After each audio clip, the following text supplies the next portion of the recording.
અનુમાન આપણા મનની કલ્પના છે અને અનુભવ આપણા જીવનનો પાઠ છે. સળગતા રહે છે તે જ પ્રકાશ આપે છે, બાકી બળતરા કરવાવાળા તો ધુમાડા જ વખાણ હોય કે વહાણ, ભાર વધી જાય એટલે ડૂબાડે જ છે. ખોટું લાગી જાય એવું સત્ય જરૂર બોલજો, પણ સત્ય લાગે એવું ખોટું ક્યારેય નહીં બોલતા. મુહૂર્ત પર નહીં પણ મહેનત પર ભાર મૂકો, એ જ એક દિવસ રંગ લાવશે.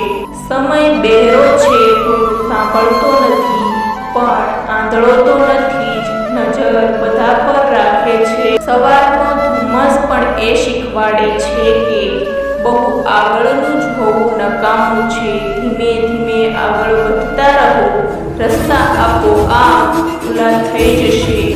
જિંદગી જે શીખવે એ શીખી લેવાય. જો પાઠ ક્યારે કામ લાગી જાય કોને ખબર.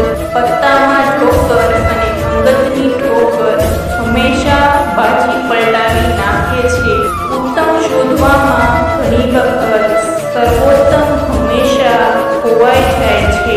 બીજાનું પાણી ત્યારે જ માપવું જ્યારે ખુદને તરતા આવડતું હોય. શબ્દ ગોઠવ્યા વગર જ્યાં વાત કરી શકાય તે કહેવત છે કે પાંચે આંગળીઓ સરખી નથી હોતી, પરંતુ સત્ય એ છે કે ખાવાના સમયે બધી જ એક સરખી થઈ જાય છે. સમજાય તેને બંધન. સ્વપ્ન એટલે પગથિયા વિનાની સીડી અને ધ્યેય એટલે નિશ્ચય કરેલા પગથિયા. માંગો એટલું કદાચ નહીં મળે, પણ લાયક હશો એટલું તો મળશે જ. એવા દરેક પડકારને સ્વીકારો જે તમારા સપનાને સાકાર કરવામાં સહાયક બને.